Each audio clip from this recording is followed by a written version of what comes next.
Недавно были внесены поправки в закон Республики Таджикистан об образовании. Сегодня мы с гостьей нашей программы «На перекрестке», вице-президентом Академии образования Таджикистан, доктором педагогических наук, профессором Ириной Холовной Каримовой попытаемся разобраться, как эти поправки могут влиять на уровень образования. Здравствуйте, Ирина Холовна. Как вы считаете, с чем связана необходимость внесения этих поправок? Здравствуйте. Большое спасибо за то, что вы нашли время со мной побеседовать. Я могу высказать свою точку зрения по поводу данного вашего вопроса. Действительно, правительство Республики Таджикистан и глава государства, президент нашей республики, лидер нации делает все для того, чтобы образование было качественным. Это основа основ, это тот фундамент, который необходим для каждого нашего гражданина Республики Таджикистан. Был подписан международный документ «Цели устойчивого развития до 2030 года», и четвертая цель этого документа гласит качественное образование. Поэтому мы должны сделать все, чтобы действительно наши дети были грамотными, образование было качественным. Это зависит от наших педагогов. Академия образования в этом направлении делает очень много под руководством нашего Министерства образования и науки Республики Таджикистан. Сейчас всех волнует вопрос переход на другую систему оценивания знаний учащихся, а именно на 10-бальную систему. И я очень много тоже читаю, где высказывают свою точку зрения за и против этой 10-бальной системы.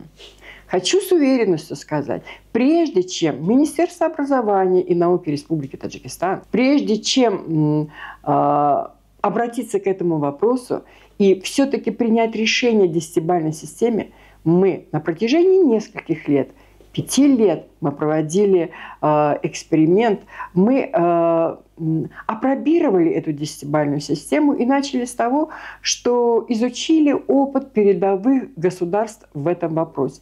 Мы видели, что одно государство – это 10-бальная система, другое государство оценивает знания 12-бальной, кто-то остался на 5-бальной системе, а кто-то вообще перешел на A, B, C, D. А где-то даже вообще в начальной школе не выставляются оценки. Но мы должны были избрать свой путь. Что нам сделать? И почему вообще мы решили перейти на 10-бальную? Поверьте, что 5-бальная система, она изжила себя. Нам стало тесно в этой 5-бальной системе, именно тесно.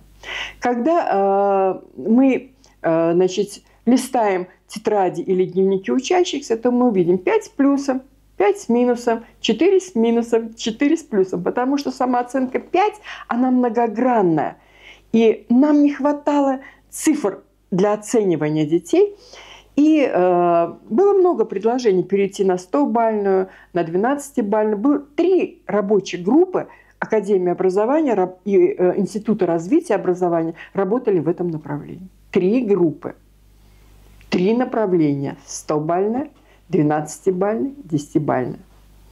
Мы обсуждали, мы спорили. И пришли к выводу, что самое оптимальное – это 10-бальная система. Вот она-то, понимаете, не сложна, как думают наши родители. А в Фейсбуке я часто читаю их мнение, зачем это надо. Она не сложна. Она, если мы распишем, то получается так: 5 с плюсом, 5 с минусом, 4 с плюсом, 4 с минусом, 3 с плюсом, 3 с минусом. Видите, какое поле оценивания мы даем нашим учителям, чтобы индивидуально оценить правильно каждого ученика по 10-бальной системе.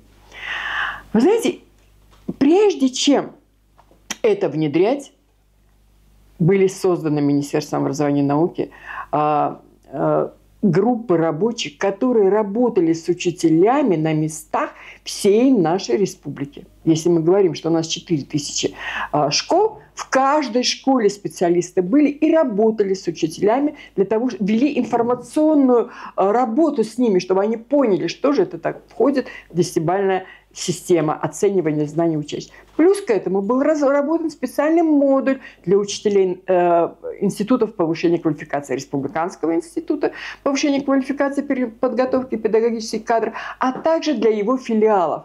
Потому что учителя уже тоже готовы перейти к этому. Вы понимаете, когда мы внедряем что-то новое, а мы должны менять, если мы говорим о качестве, мы должны менять образование, то мы почему-то всегда ухватываемся за то, что было. Но мы должны понять, то, что было, уже прошло. Мы должны смотреть то, что мы должны сделать для того, чтобы наши дети были грамотными, для того, чтобы наше образование поднялось еще на более высшую ступень. И нам доверил наш лидер нации, наш президент Эмомали Рахмон доверил, поэтому мы работаем. Я хочу, чтобы все поняли, если мы хотим открыть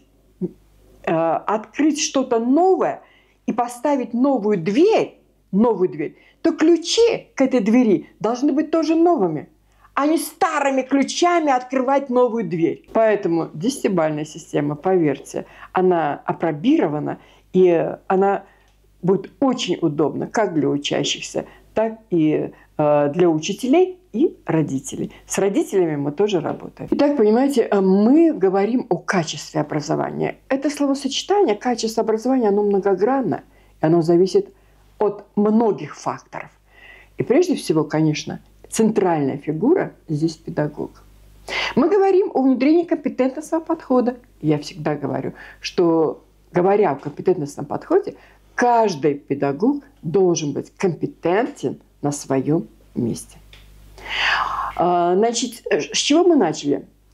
Значит, прежде всего, это качественная подготовка специалистов, а это педагогические колледжи и педагогические вузы. Вот там должна идти качественная их подготовка.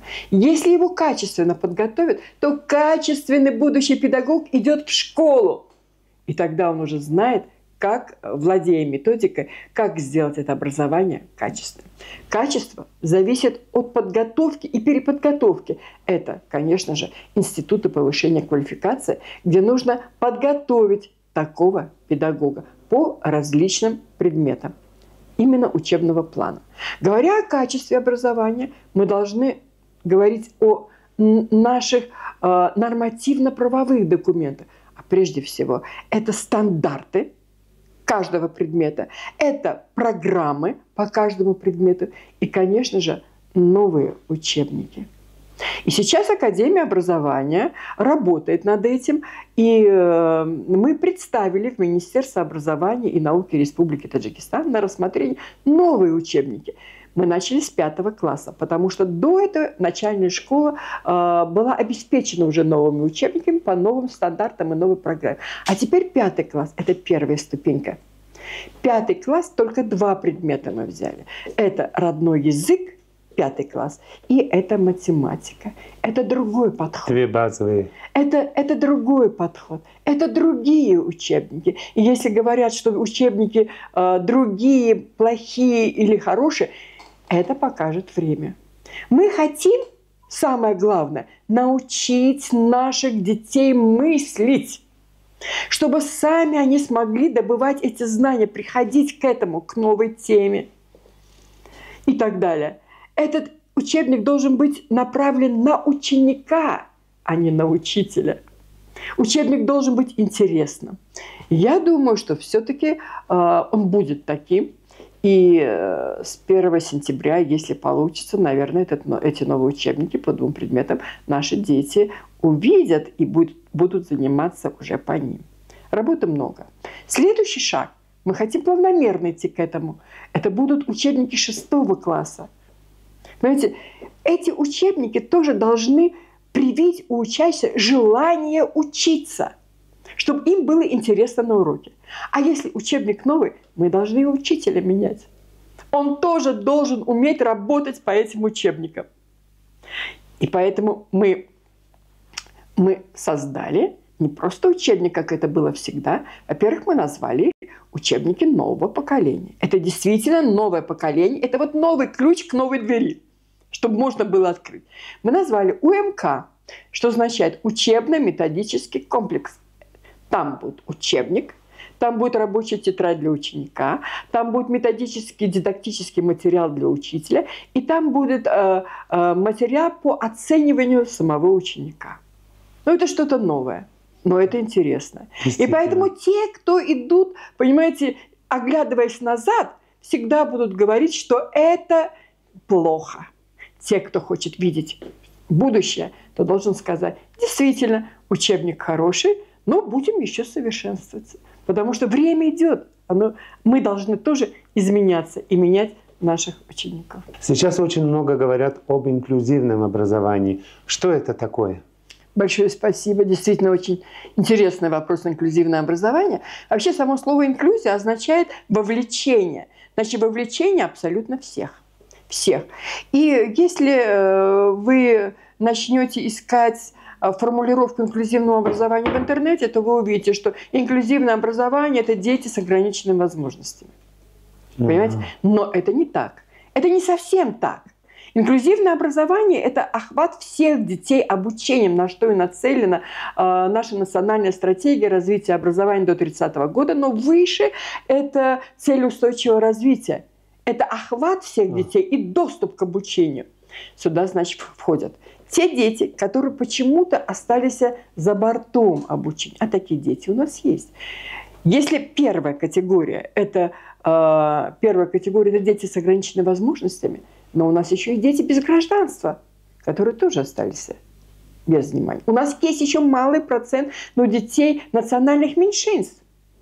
У нас есть дети, которые после 4 класса в малокомплектной школе тоже частично выбывают из учебного процесса, потому что после 4 класса малокомплектной школы у них нет возможности доехать до основной школы, так как наша местность горная. И поэтому их тоже нужно охватить обучением. У нас есть дети улицы.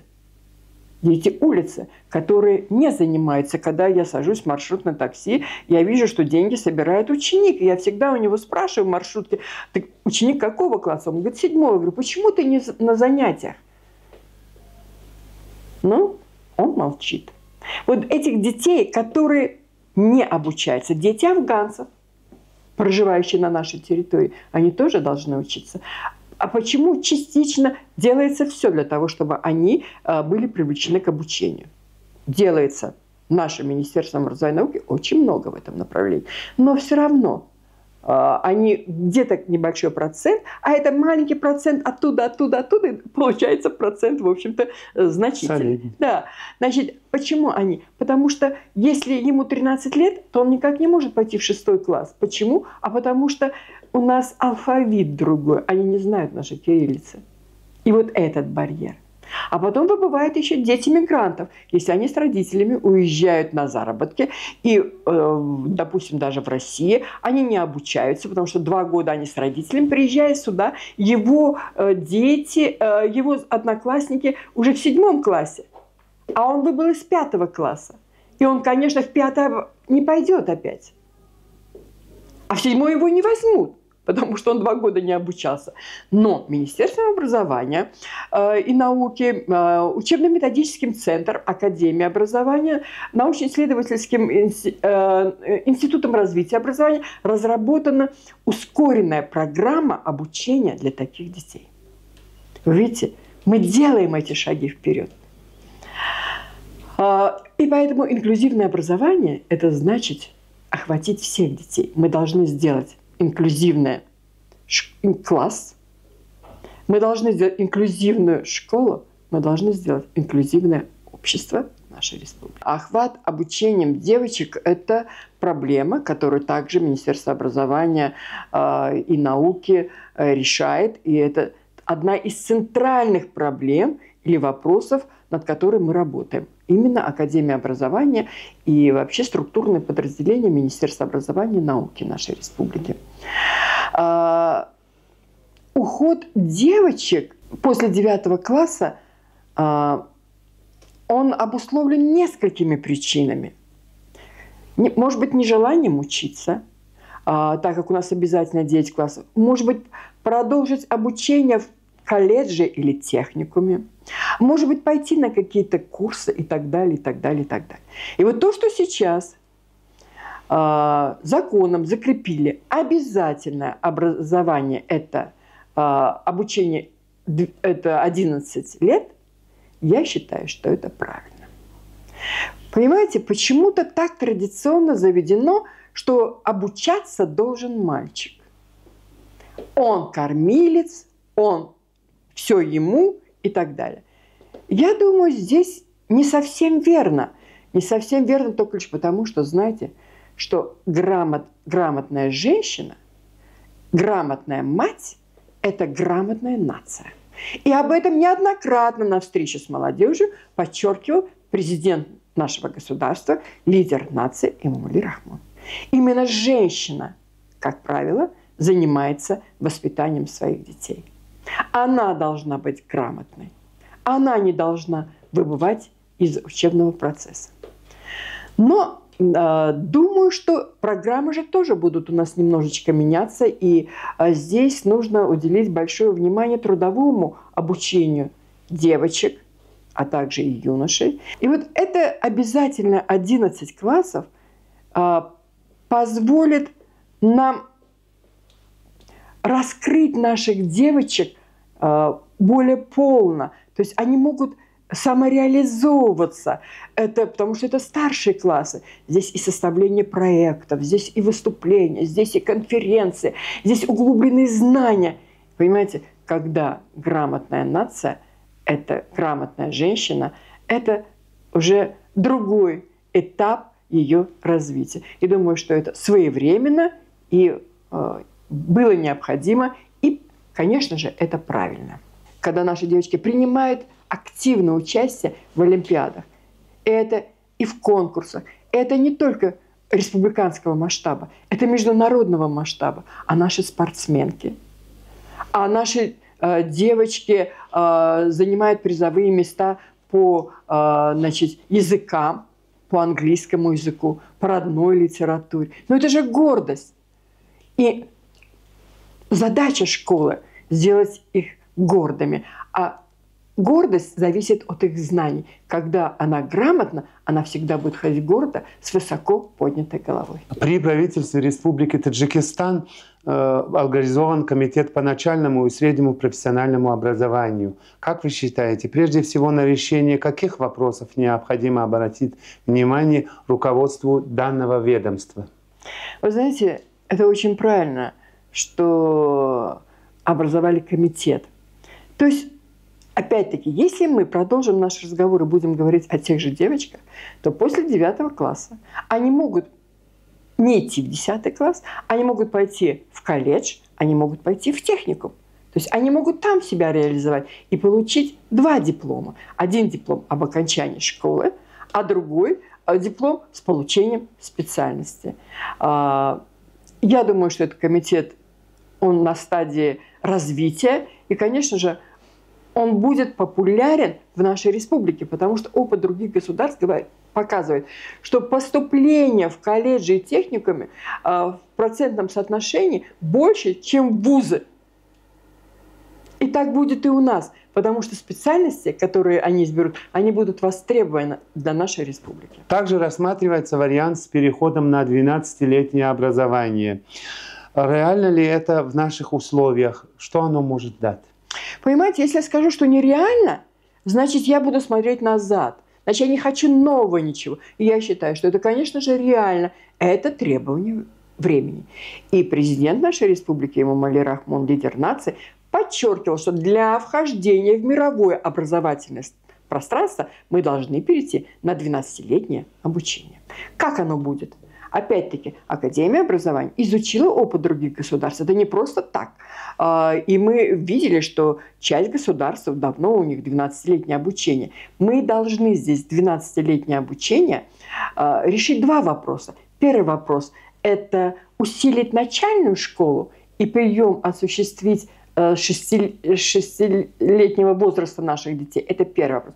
Плюс на 3-й ступени, где будут 11-12 классы, мы должны сделать профильные классы. То есть наших выпускников нацеливать уже на избранную ими профессию. Вот и Или все. направление, да? Да, ну направление, мы говорим равия, да, направление. Да? Так что это очень хорошо. И если кто-то будет говорить, что наши дети, они потеряют целый год, они не потеряют год, все просчитано. Это неправильное мнение. И пусть не прислушивается к дилетантам, которые не знают этого вопроса. Наши дети, поступая в школу 6 лет, ни одного года не потеряют. Они просто приобретут прочные, хорошие, расширенные знания. Существуют ли какие-нибудь пилотные проекты в данном направлении? Где-то оно апробируется? Так, что касается вашего вопроса апробации, то это апробируется. У нас есть ряд школ с 12-летним обучением, но пока я не могу вам о них сказать, так как итоги мы еще... на стадии изучения еще мы итог не подвели. Но над учебными планами, да, и над самим содержанием 12-летнего обучения мы уже работаем. Готовы ли наши школы к такому потоку учащихся? Вы понимаете, я думаю, что к этому вопросу мы готовы. Но трудности есть везде, трудности. Трудности есть везде. Даже съесть бутерброд, он тоже это трудно, понимаете, его пережевывать правильно. Вот. Поэтому не надо бояться этих трудностей. Вы знаете, у нас большой процент сейчас школ, которые занимаются в одну только смену. Это была когда-то мечта. Но это же у нас наступило, эта мечта стала уже былью. Действительно, да, где-то же не будет хватать учебников, где-то не будет хватать учителей, где-то не будет хватать помещений. Мы вместе все должны решать эти вопросы быстро и оперативно. И я думаю, наше министерство, оно очень мобильно сделает все, чтобы вот эти вопросы своевременно были ликвидированы, были устранены. Все будет хорошо, поверьте. Все зависит от педагога, насколько у него большое желание работать с детьми. Когда я вхожу в студенческую аудиторию, я всегда говорю: ребята, вы будущие педагоги. Есть одно качество, которое нас отличает от других профессий. Этого качества может не быть у врача, может не быть у инженера. Но если его не будет у педагога, у учителя, то лучше в школу не идти. Ну-ка давайте. И ребята начинают говорить: требовательность, там еще что-то, еще дисциплинировать. Я говорю: нет, это качество, умение работать с детьми, понимаете, любить детей. Без этого качества ты как педагог просто не состоишься. Поэтому будущим учителям и те учителя, которые сейчас работают, я желаю прежде всего здоровья, творческих успехов и знать, что каждый должен внести, пусть маленькую, но свою лепту в развитие образования Таджикистана.